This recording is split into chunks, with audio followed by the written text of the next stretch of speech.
नमस्कार विद्यार्थी मित्रांनो, ह्या अगोदरच्या पिरियडमध्ये आपण 15.3.5 दॅट इज द पॉलिअमाइड पॉलिमर्स ह्या पॉलिमर्सचं आपण प्रिपरेशन घेतलं होतं. त्या प्रिपरेशनमध्ये आपण दोन पॉलिमर्सचं प्रिपरेशन घेतलं होतं, नायलॉन 6 आणि नायलॉन 6,6. आता ह्या दोन्ही पॉलिमर्समध्ये अमाइड लिंकेजेस ह्या n टाइम्स रिपीट असतात, म्हणून आपण त्यांना काय म्हणतो, पॉलिअमाइड पॉलिमर्स. म्हणजे हे नायलॉन 6 आणि नायलॉन 6,6 ह्याचे दोन एक्झाम्पल्स आहेत. ते दोन एक्झाम्पल्स हे पॉलिअमाइड पॉलिमर्सचे आहेत, ज्यांच्यामध्ये अमाइड लिंकेजेस प्रेझेंट असतात, म्हणून आपण त्या पॉलिमर्सला किंवा त्या फायबर्सला म्हणतो पॉलिअमाइड फायबर्स. हे आपण मागच्या पिरियडमध्ये घेतलेलं होतं. आजच्या पिरियडमध्ये आपल्याला घ्यायचं आहे next polymer, that is the polyester polymers किंवा त्यालाच म्हणतो आपण पॉलिइस्टर फायबर्स. तो पॉईंट आहे 15.3.6 सॉरी 15.3.5. पॉलिइस्टर पॉलिमर्स. ह्या पॉलिमर्सला काय म्हणायचं, पॉलिइस्टर पॉलिमर्स किंवा ह्यालाच म्हणतो आपण पॉलिइस्टर फायबर्स. आता ह्या पॉलिमर्समध्ये किंवा ह्या फायबर्समध्ये इस्टर लिंकेजेस प्रेझेंट असतात. They contain the ester linkages, आणि त्या लिंकेजेस असतात C डबल बॉन्ड O ह्या टाईपच्या लिंकेजेस, ज्यांना म्हणतो आपण इस्टर लिंकेजेस. म्हणजे इस्टर ग्रुप सारख्या. इस्टर ग्रुप काय आपला C डबल बॉन्ड OR याला म्हणतो आपण इस्टर ग्रुप. तर अशा ह्या linkages C double bond O ह्या इस्टर लिंकेजेस ह्या पॉलिमर्समध्ये किंवा ह्या फायबर्समध्ये प्रेझेंट असतात, म्हणून आपण त्यांना म्हणतो पॉलिइस्टर पॉलिमर्स किंवा पॉलिइस्टर फायबर्स. मग याची डेफिनेशन काय होईल पॉलिइस्टर पॉलिमर्सची किंवा पॉलिइस्टर फायबर्सची? The fibres which containing the ester linkages they are called the polyester polymers किंवा पॉलिइस्टर फायबर्स. आता ह्याच्यामध्ये मोस्ट कॉमन एक्झाम्पल जे आहे त्याचं आपल्याला प्रिपरेशन घ्यायचं आहे, and that important polyester polymer which is the commercially most important polyester polymer that is called Terylene. ह्या टेरिलीन पॉलिमरचं आपल्याला या ठिकाणी प्रिपरेशन घ्यायचं आहे, which is the commercially most important polymer that is called Terylene polymer. ह्याचं पण दुसरं एक नाव आहे Terylene, that is also called डॅक्रॉन.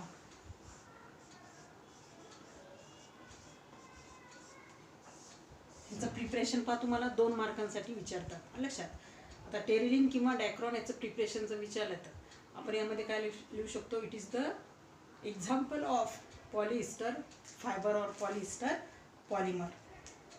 त्याचे जे 2 मोनोमर्स आहेत, मोनोमर्सची नावं आपल्याला घ्यायची आणि त्यांची स्ट्रक्चर्स आपल्याला घ्यायची.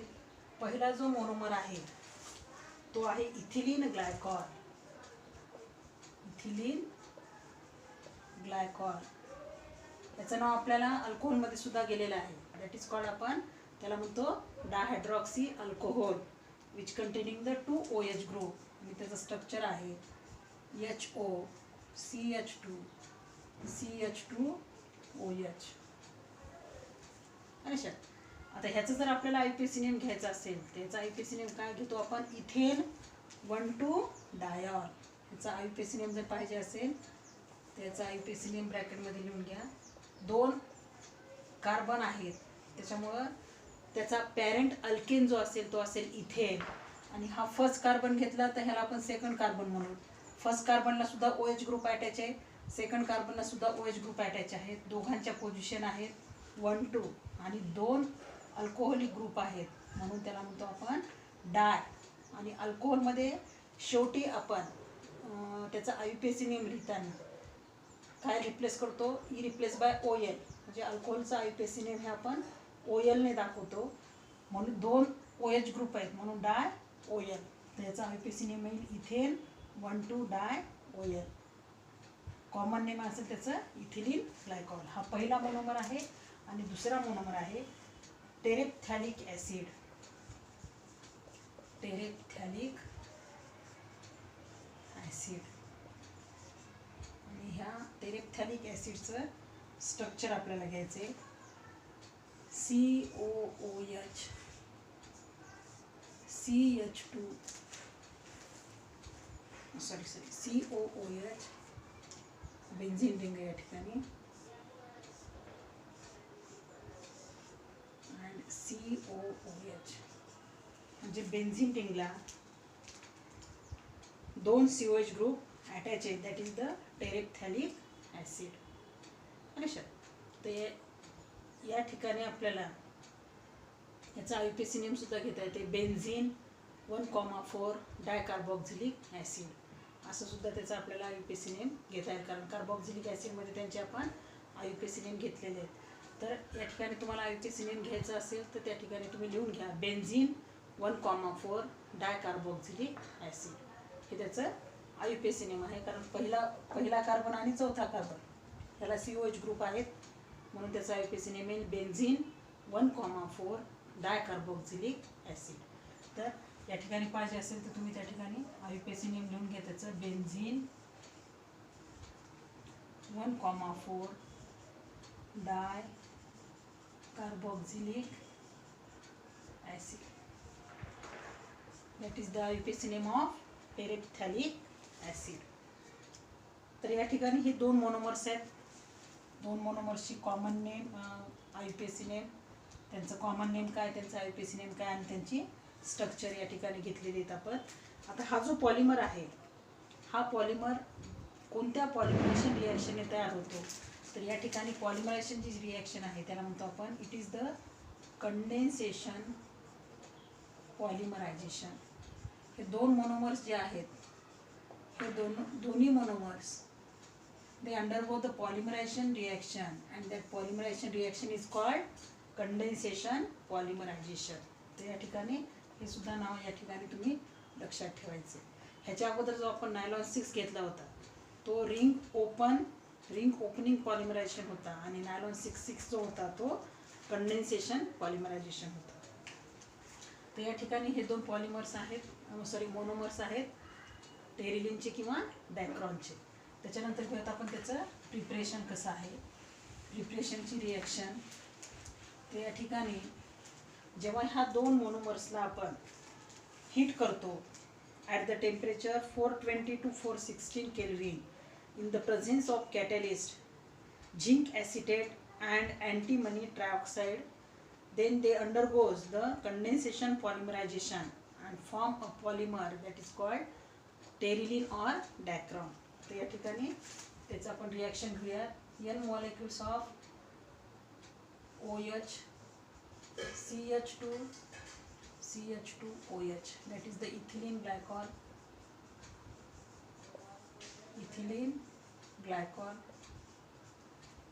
प्लस सेकंड जो मॉलिक्यूल आहे तो पण N टाइम्स घ्यायचा आहे आपल्याला OH C double bond O.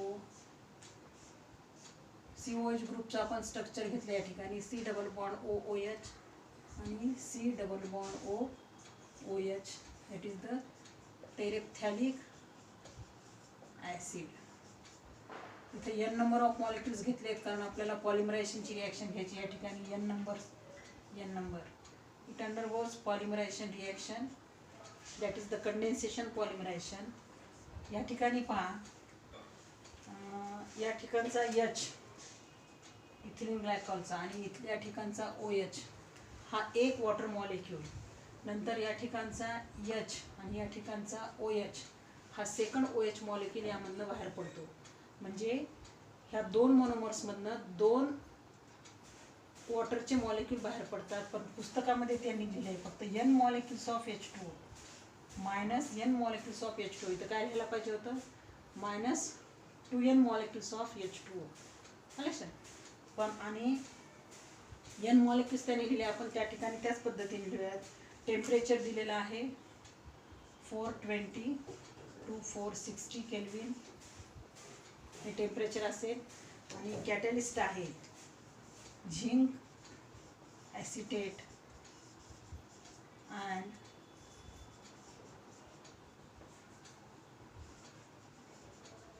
Antimony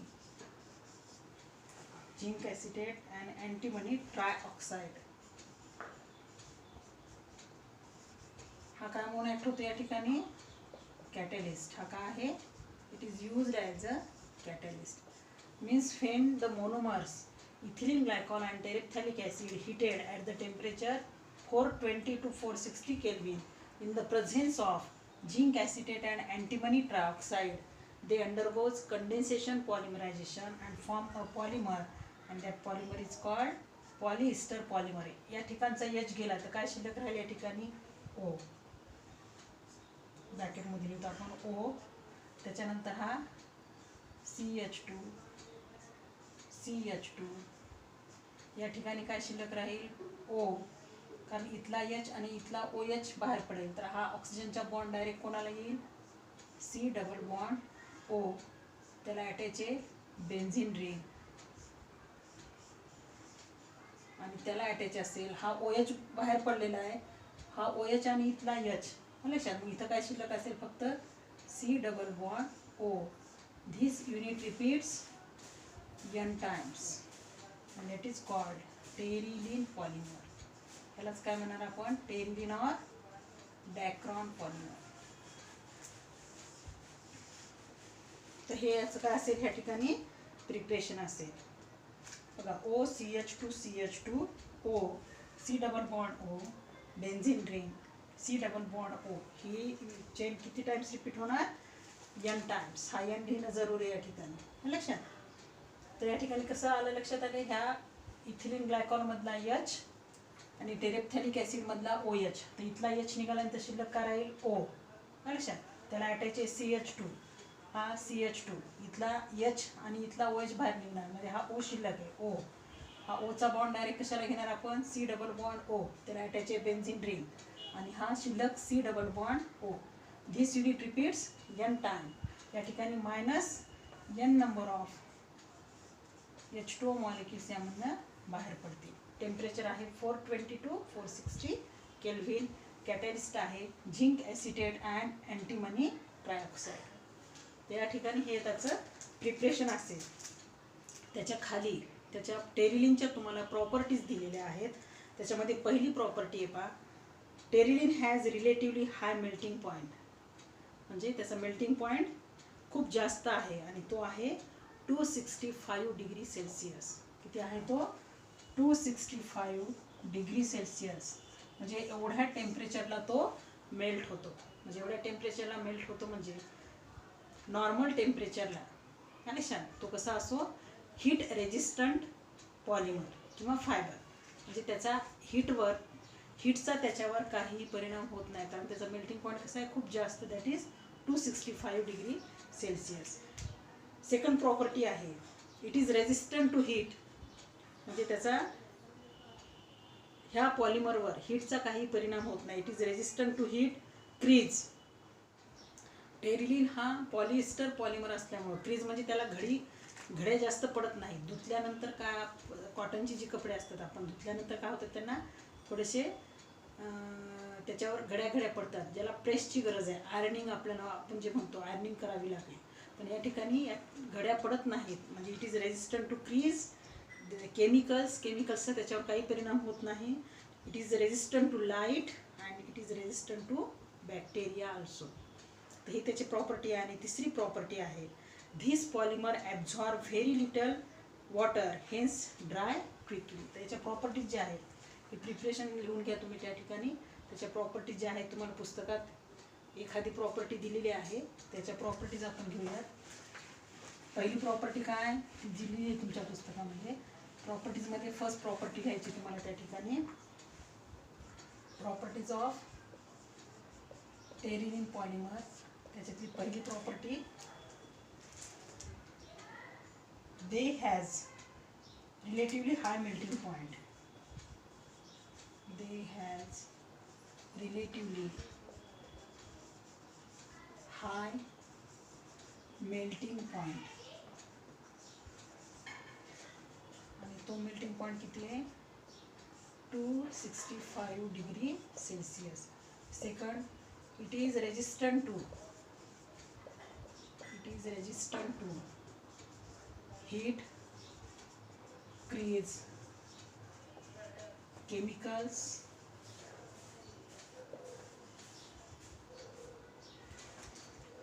light bacteria, light bacteria etc.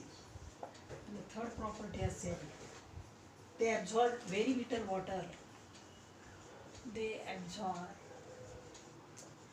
very little water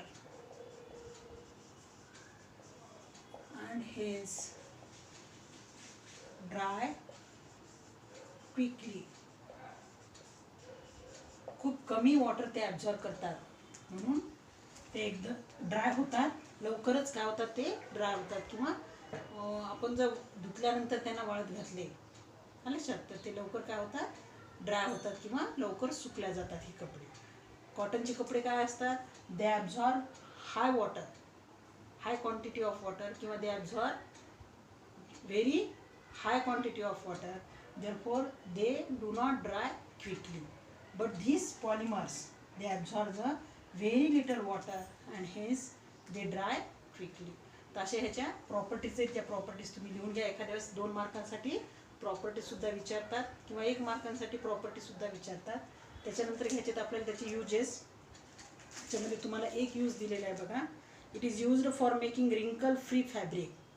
रिंकल फ्री फॅब्रिक म्हणजे ज्यांना धुतल्यानंतर आयर्निंगची गरज नाही असे फॅब्रिक किंवा कपडे तयार करण्यासाठी आपण ह्या पॉलिमर्सचा उपयोग करतो.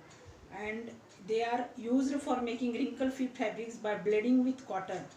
ब्लेडिंग विथ कॉटन म्हणजे कॉटनसोबत जर आपण ह्यांना मिक्स केलं ह्या टेरिलिन पॉलिमर्सला, they blended with cotton, blended with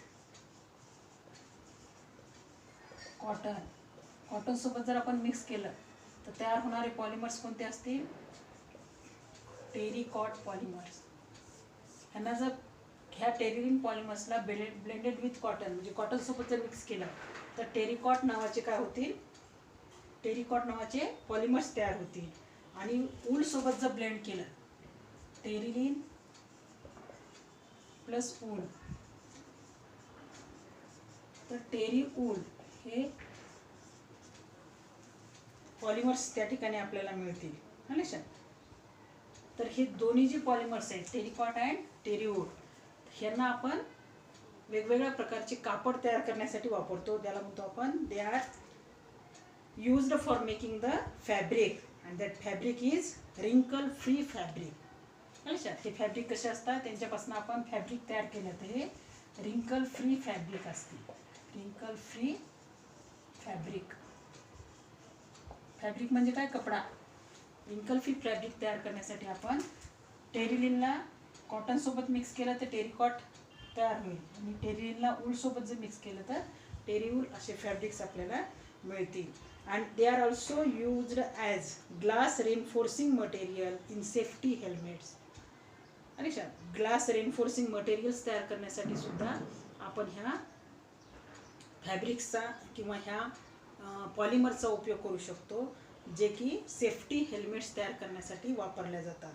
त्याच्यानंतर त्याचा सेकंड यूज आहे. It is used in the preparation of fishing nets. Second use तुम्हाला दिलेला नाही, हा फर्स्ट यूज दिलेला आहे. सेकंड यूज आहे याचा युजेसमधला हा सेकंड यूजला. It is used in the preparation of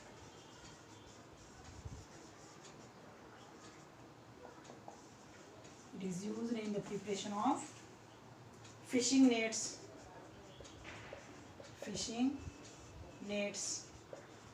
ropes, दोऱ्या तयार करण्यासाठी, trousers, then magnetic tape recorders,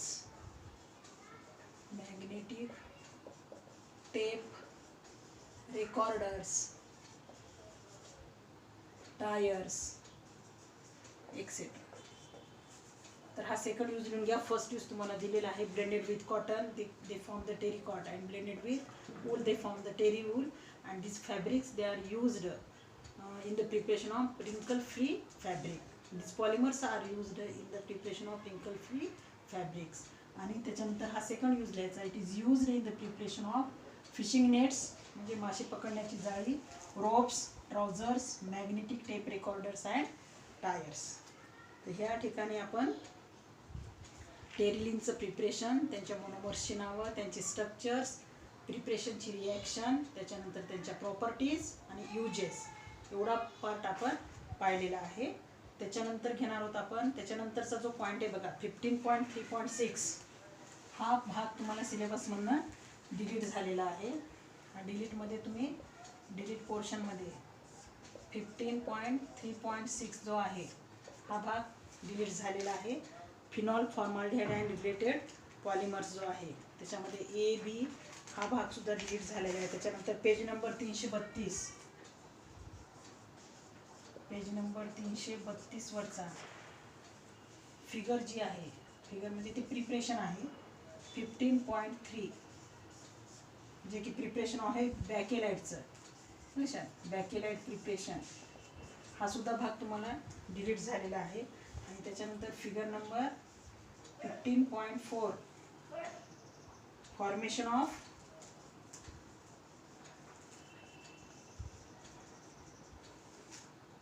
cross linked, formation of cross linked melamine formaldehyde, melamine formaldehyde resin हा सुद्धा भाग तुम्हाला सिलेबसमधनं कट झालेला आहे. लक्षात, हे 15.3.6 नंतर 15.3 फिगर म्हणजे बॅकेलाइटचं प्रिपरेशन आणि 15.4 फिगर म्हणजे formation of cross linked melamine formaldehyde resin. त्याच्यानंतरचा भाग घ्यायचा आहे आपल्याला, that is the formation of SBR.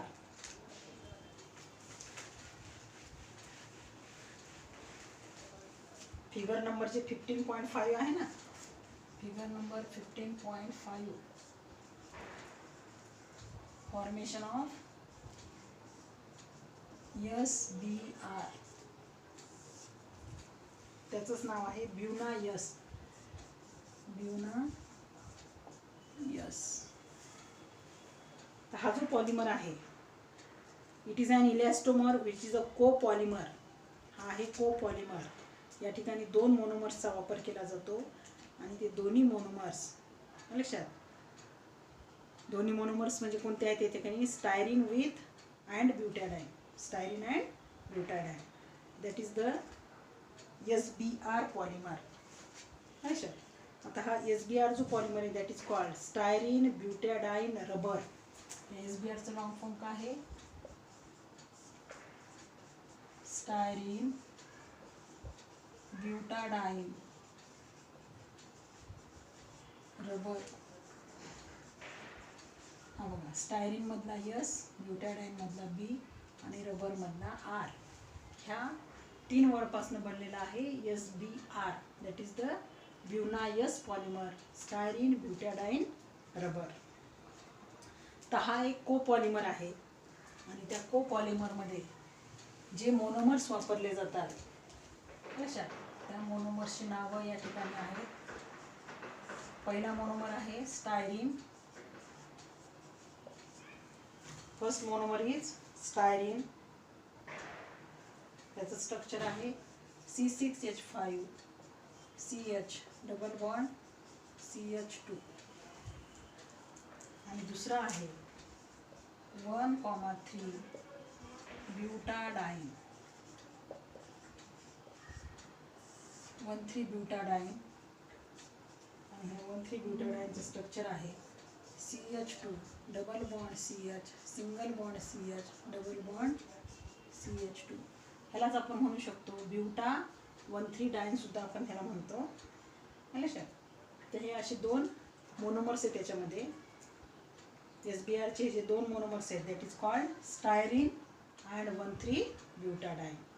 आता याच्यामध्ये स्टायरीन जो 1,3 ब्युटाडाईन जो आहे हा 70% असतो आणि स्टायरीन हा असतो 25%. यांचं पर्सेंटेज काय असते, स्टायरीन हा 25 आहे आणि ब्युटाडाईन हा 75:25. 75% कोण असेल, 1,3 ब्युटाडाईन आणि स्टायरीन असेल 25. याची आपल्याला रिॲक्शन घ्यायची, प्रिपरेशन. हे झाले त्याच्या मोनोमर्सची नावं आणि त्याचं प्रिपरेशन जे आहे तर या ठिकाणी CH2 double bond CH, single bond CH, double bond CH2 plus N times C6H5 नाही लिहिलं तरी चालते या ठिकाणी, कारण या ठिकाणी प्रिपरेशन तुम्हाला थोडंसं वेगळं दिलेलं आहे. C6H5 CH double bond CH2 हा आहे 1,3 ब्युटाडाईन, जो की किती पर्सेंट घ्यायचा आहे आपल्याला 75%. आणि हा आहे स्टायरीन, हा घ्यायचा आहे आपल्याला 25%. ह्या जेव्हा आपण ह्या दोघांना मिक्स करू हा लक्षात, तर आपल्याला या ठिकाणी स्ट्रक्चर कसं मिळते बघा. याचे आपल्याला 2 मॉलिक्युल्स घ्यायचे. CH2 ही चेन या ठिकाणी कंटिन्यू करायची.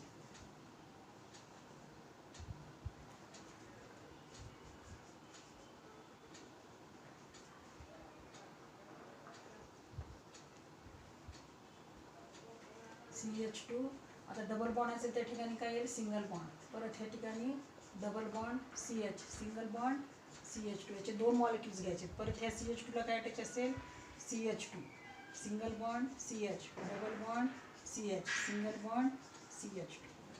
कारण आपल्याला माहिती आहे 1,3 ब्युटाडाईन हा किती पर्सेंट आहे, 75%. नंतर ह्या CH2 ला अटॅच होईल हा CH2, सॉरी ह्या CH बरोबर आहे, ह्या CH2 ला अटॅच होईल हा CH2. परत इथे डबल बॉन्ड आहे, या ठिकाणी सिंगल बॉन्ड येईल CH, आणि ह्या CH ला काय अटॅच आहे, C6H5.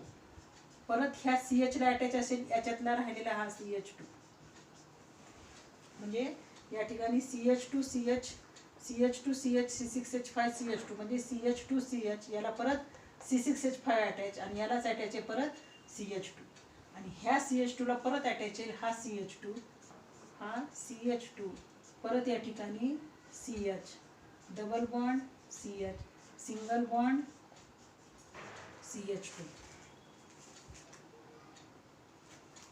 आणि या ठिकाणी ही चेन आपण कंटिन्यू दाखवणार. तर या ठिकाणी बघा CH2 CH, double bond CH2 हा 1,3 ब्युटाडाईनचा फर्स्ट मॉलिक्यूल, हा CH2 double bond CH2, single bond CH, double bond CH, single bond CH2 हा याचा सेकंड मॉलिक्यूल. 2 मॉलिक्यूल याला कंबाईन केला आपण हा CH2 CH, C6H5 परत CH2, CH2 CH, C6H5 परत CH2, आणि परत ह्याला अटॅच केला आहे हा थर्ड मॉलिक्यूल 1,3 ब्युटाडाईनचा, that is CH2, single bond CH, double bond CH, single bond CH2. म्हणजे ह्या पूर्ण ह्याच्यामध्ये टोटल मॉलिक्युल्स किती घेतलेत आपण, 4. पण त्या 4 पैकी 3 मॉलिक्युल्स कोणते घेतलेत आपण, 1,3 ब्युटाडाईनचे, बरोबर आहे. हा फर्स्ट मॉलिक्यूल, सेकंड मॉलिक्यूल आणि हा थर्ड मॉलिक्यूल, आणि एक मॉलिक्यूल घेतला आहे स्टायरीनचा. कारण आपण पर्सेंटेज काय घेतलं होतं याचं 75%, आणि याचं घेतलं होतं 25%. म्हणून 4 जर मॉलिक्युल्स घेतले असतील आपण या ठिकाणी, त्यापैकी 3 मॉलिक्युल्स कोणाचे येतील, 1,3 ब्युटाडाईनचे, फर्स्ट, सेकंड आणि third molecule.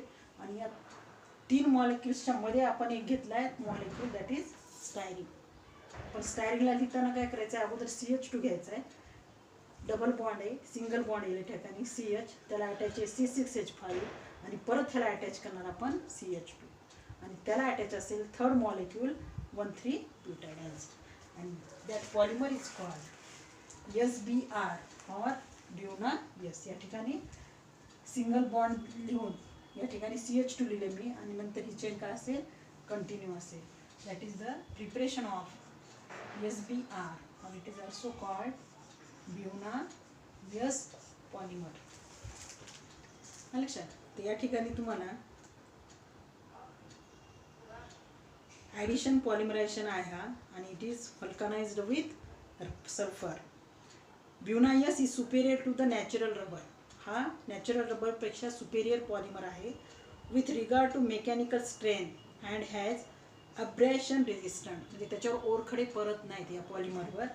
And it is used in the tyre industry. Therefore this polymer is used in the tyre industry. तर असं हे ह्या पॉलिमरचं काय आहे, या ठिकाणी तुम्ही त्याच्या प्रॉपर्टीज लिहू शकता. Buna S is superior to the natural rubber with regard to the mechanical strength and has abrasion resistance. It has the abrasion resistance, it is superior to the natural rubber, and it is superior with the natural rubber with regarded to the mechanical strength and has abrasion resistance, and therefore uses मध्ये लिहायचं it is used in the tyre industry. अशा दोन properties आणि त्याचा एक use असं आपण तुम्ही ब्युना यस रबर किंवा SBR याचं प्रिपरेशन आणि प्रॉपर्टीज आणि यूजेस लिहू शकता. ह्याच्यानंतरच्या पिरियडमध्ये आपण नेक्स्ट याचं प्रिपरेशन घेऊ, दॅट इज निओप्रीन.